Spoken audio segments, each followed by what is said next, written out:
प्रिय छात्रों नमस्कार, मैं गोविंद सर। आज हम यूपी टेट और सुपर टेट की प्रश्नोत्तरी श्रृंखला लेकर के आपके सामने आए हैं और आप इन प्रश्नों को ध्यान दीजिएगा और कॉपी पे लिख भी लीजिएगा, क्योंकि यूपी टेट और सुपर टेट में इससे बाहर कुछ आने वाले नहीं हैं। तो हम सोच रहे हैं कि कम से कम 15 से 20 श्रृंखला यूपी टेट और सुपर टेट के लिए जो है चलाएं, क्योंकि कोरोना महामारी के बढ़ते प्रकोप को देखते हुए शिक्षण संस्थान बंद कर दिए गए हैं और जो है कक्षाएं आपकी चल नहीं पाएंगी। इसलिए हम सोचें कि आपकी तैयारी होती रहे और इसलिए जो है प्रश्नोत्तरी श्रृंखला चलाने का निर्णय लिए हैं।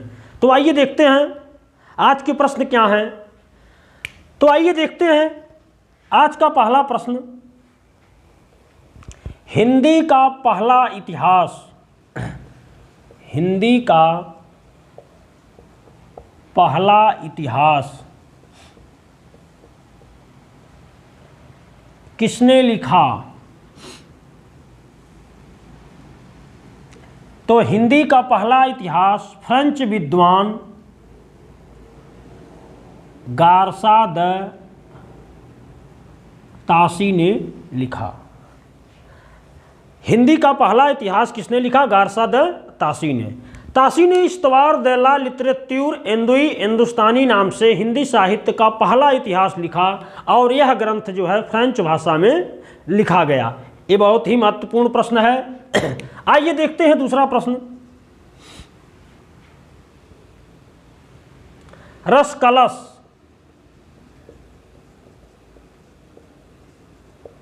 किसकी रचना है? रस कलश किसकी रचना है? तो रस कलश अयोध्या सिंह उपाध्याय हरिऔध की रचना है। किसकी रचना है? अयोध्या सिंह उपाध्याय हरिऔध की रचना है। आइए अगला प्रश्न देखते हैं। अगला प्रश्न व्याकरण से है।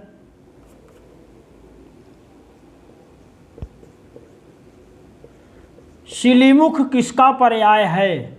शिलीमुख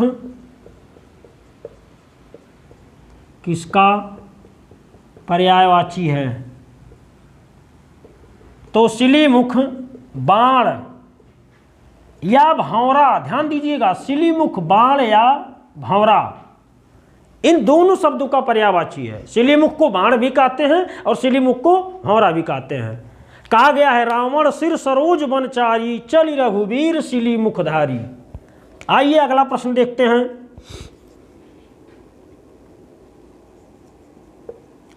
अभ्र किसका पर्याय है?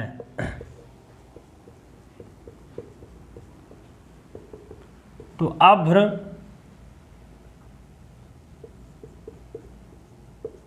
बादल आकाश। अभ्र किसका पर्यायवाची है? आकाश का। बहुत ही महत्वपूर्ण प्रश्न है, बार बार पूछा जाता है कि अभ्र किसका पर्यायवाची है। आइए अगला प्रश्न देखते हैं।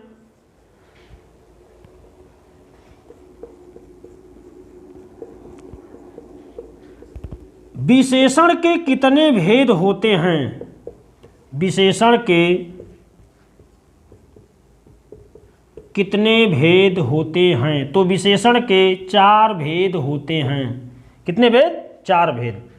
सार्वनामिक विशेषण, गुणवाची विशेषण, परिमाणवाची विशेषण और संख्यावाची विशेषण। आइए छठवां प्रश्न देखते हैं। हिंदी किस भाषा का शब्द है? हिंदी किस भाषा का शब्द है? तो हिंदी फारसी भाषा का शब्द है।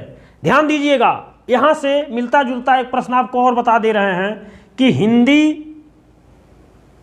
अगर पूछ ले कि हिंदू और हिंदुस्तान,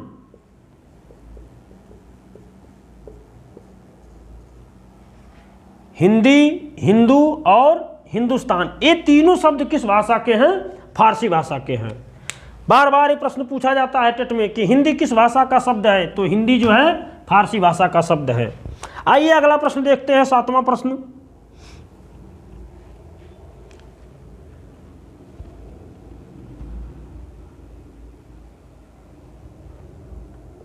पुलिस, पुलिस शब्द किस लिंग का शब्द है? पुलिस, तो पुलिस आ गया कि आ गई? पुलिस आ गई, तो पुलिस क्या है? स्त्रीलिंग। पुलिस स्त्रीलिंग शब्द है। आइए अगला प्रश्न देखते हैं, 8वां प्रश्न, बहुत ही महत्वपूर्ण प्रश्न। सावधान,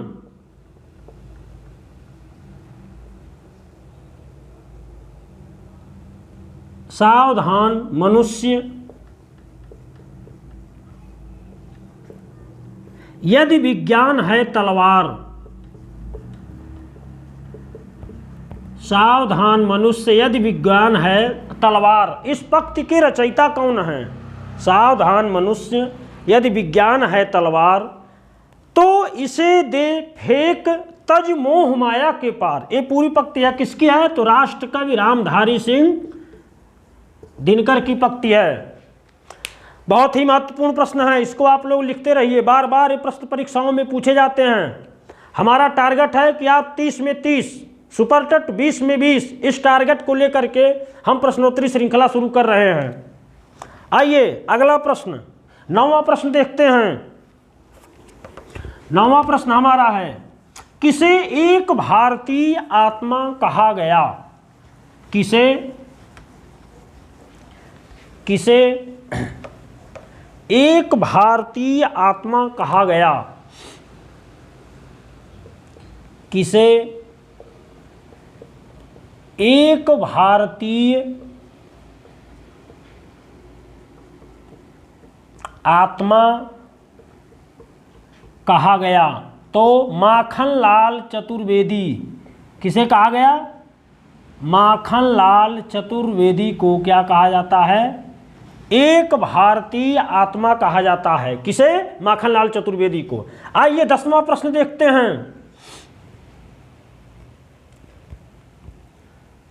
10वां प्रश्न हमारा बड़ा ही महत्वपूर्ण प्रश्न है। दूसरा और तीसरा शब्द कौन सा विशेषण है? दूसरा तीसरा शब्द में कौन सा विशेषण है? कौन सा विशेषण है?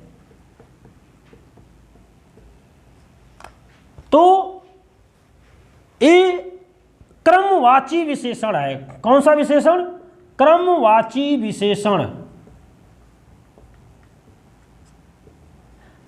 संख्यावाची विशेषण के दो भेद होते हैं, निश्चित संख्यावाची विशेषण और अनिश्चित संख्यावाची विशेषण। और निश्चित संख्यावाची विशेषण के अंतर्गत आता है क्रमवाची विशेषण। पहला गणनावाची, क्रमवाची, समुदायवाची, आवृत्ति बोधक और प्रत्येक बोधक। तो इसमें जो है पहला, दूसरा और तीसरा शब्द कौन सा विशेषण है? क्रमवाची विशेषण। आइए 11वां प्रश्न देखते हैं। 11वां प्रश्न है हमारा, छायावाद के प्रवर्तक हैं। छायावाद के प्रवर्तक मुकुटधर पांडेय। मुकुटधर पांडेय ये छायावाद के प्रवर्तक हैं। कौन? मुकुटधर पांडेय। आइए 12वां प्रश्न देखते हैं। हमारा 12वां प्रश्न है,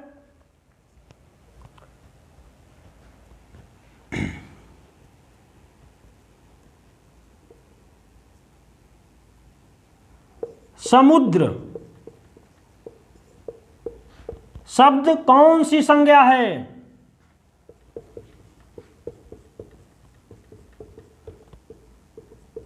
समुद्र शब्द कौन सी संज्ञा है? तो जातिवाचक संज्ञा। कौन सी संज्ञा? जातिवाचक संज्ञा। आइए अगला प्रश्न देखते हैं।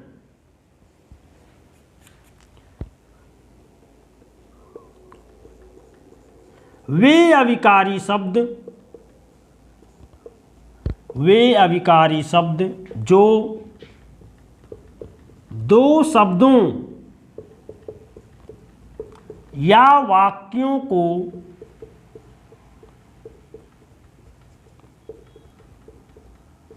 को आपस में जोड़ते हैं, आपस में जोड़ते हैं, उसे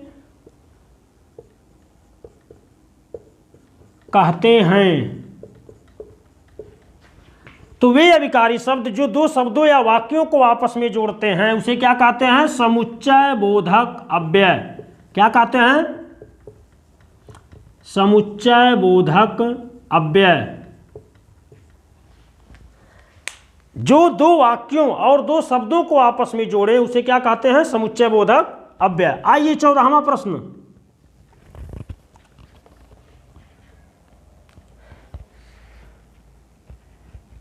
हिंदी में कुल कितने स्वर होते हैं?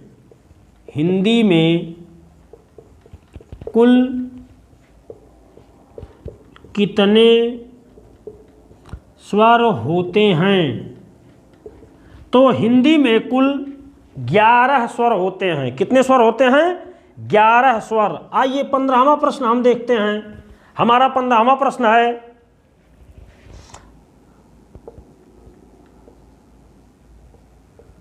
सुंदरता शब्द है, सुंदरता शब्द है। तो सुंदरता शब्द स्त्रीलिंग, स्त्रीलिंग और भाववाचक संज्ञा है, भाववाचक संज्ञा। ध्यान दीजिएगा, ये हम वन लाइनर प्रश्नोत्तरी श्रृंखला चला रहे हैं। ऑप्शन आपको चारों नहीं दिया जा रहा है, तो इसलिए यहां से दो प्रश्न पूछता है कि सुंदरता शब्द स्त्रीलिंग है या पुल्लिंग। तो सुंदरता शब्द स्त्रीलिंग है। और यहीं से दूसरा प्रश्न भी पूछ लेता है कि सुंदरता शब्द कौन सी संज्ञा है। तो सुंदरता शब्द भाववाचक संज्ञा है। कौन सी संज्ञा है? भाववाचक संज्ञा। आइए 16वां प्रश्न देखते हैं।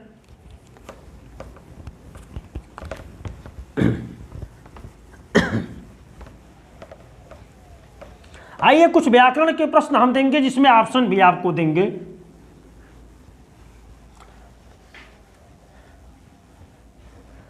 आइए देखते हैं हमारा 16वां प्रश्न। इसमें हम आपको ऑप्शन भी देंगे। प्लुत स्वर है, प्लुत स्वर है। आइए ऑप्शन लीजिए।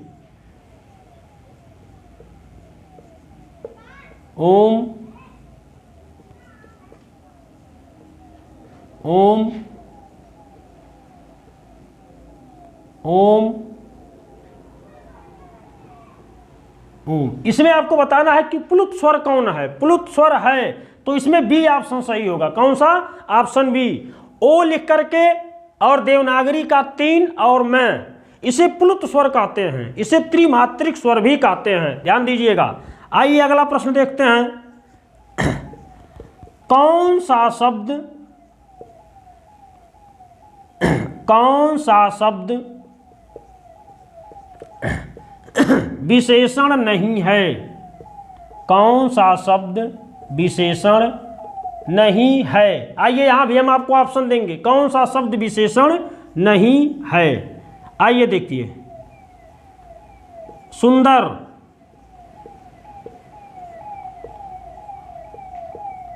लंबा,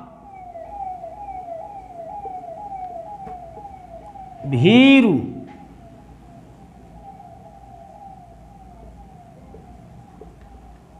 ऊंचाई। इसमें आपको बताना है कि कौन सा शब्द विशेषण नहीं है। तो यहां पे हो जाएगा आपका ऑप्शन डी। ये विशेषण नहीं है, बल्कि क्या है? ये ऊंचाई भाववाचक संज्ञा। ऊंचा शब्द विशेषण होता है। ऊंचा, अगर ऊंचा होता तो विशेषण हो जाता। ऊंचा से ऊंचाई क्या हो गया? भाववाचक संज्ञा। आइए अगला प्रश्न देखते हैं। इसमें भी आपको ऑप्शन दिया जाएगा। कौन सा शब्द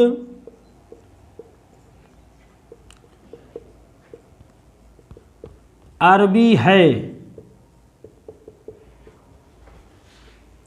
ऑप्शन ले लीजिए।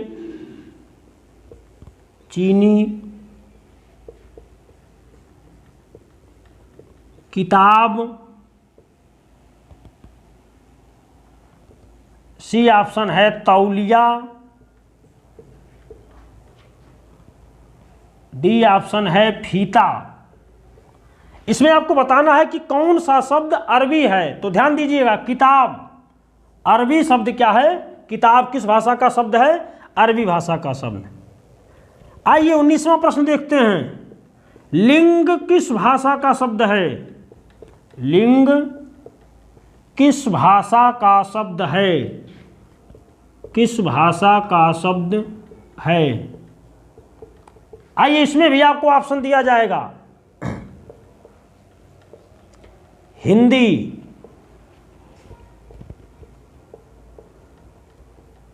संस्कृत, अरबी और फारसी।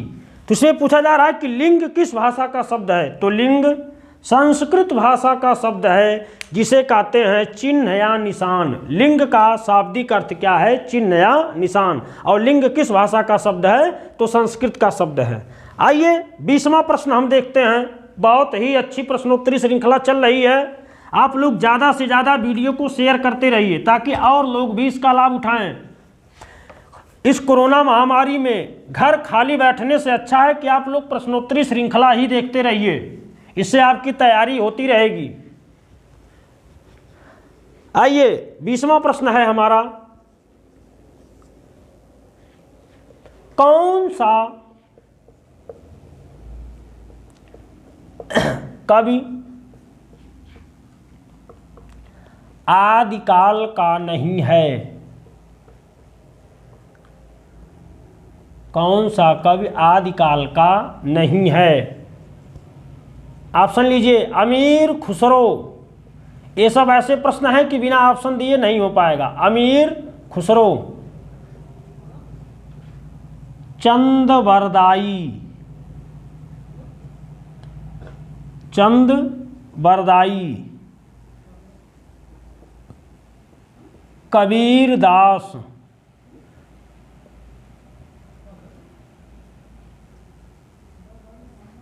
स्वयंभू। कौन सा कवि आदिकाल का नहीं है, तो कबीर दास भक्ति काल के कवि हैं, ये निर्गुण ज्ञानाश्रयी शाखा के कवि हैं। आइए अगला प्रश्न देखते हैं, 21वां प्रश्न हमारा,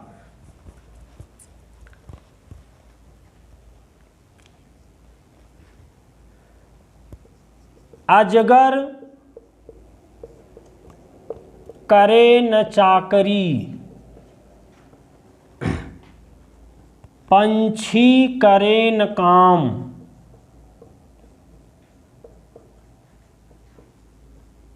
पक्त के रचयिता हैं। अजगर करे न चाकरी, पंछी करे न काम, तो ये मलूक दास की पंक्ति है, पूरी लाइन है, दास मलूका कह गए सबके दाता राम। आइए अगला प्रश्न देखते हैं,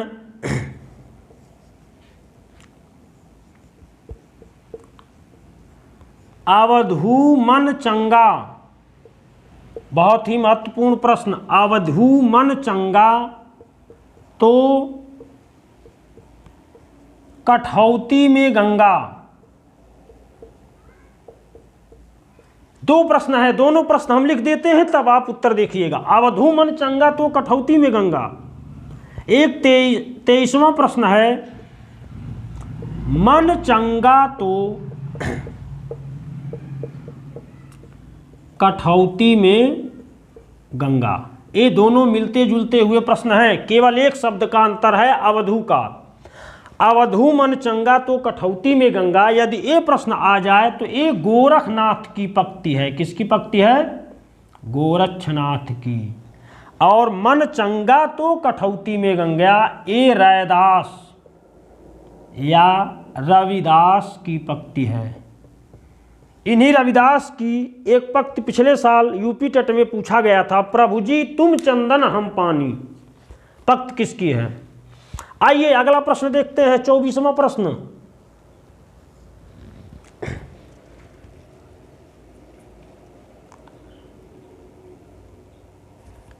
विष्णु प्रिया, विष्णु प्रिया तथा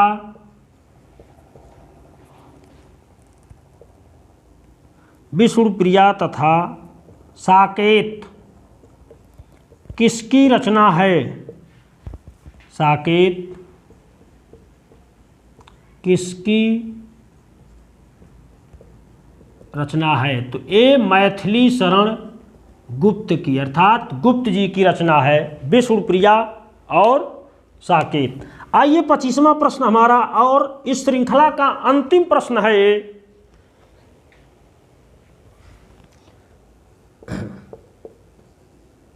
कोई कुछ कौन सा सर्वनाम है? कोई कुछ कौन सा सर्वनाम है? ध्यान दीजिएगा, सर्वनाम के 6 भेद होते हैं। अब इन्हीं 6 भेदों में से बताना है कि कोई और कुछ कौन सा सर्वनाम है। तो यह अनिश्चयवाचक सर्वनाम है। कौन सा सर्वनाम है? अनिश्चयवाचक सर्वनाम। इस प्रश्नों को आप लोग लिखते रहिएगा और वीडियो को शेयर भी करते रहिए। तो आज की प्रश्नोत्तरी श्रृंखला हम यहीं पे समाप्त करते हैं। फिर आपसे मिलते हैं अगले वीडियो में। तब तक के लिए जय हिंद, नमस्कार।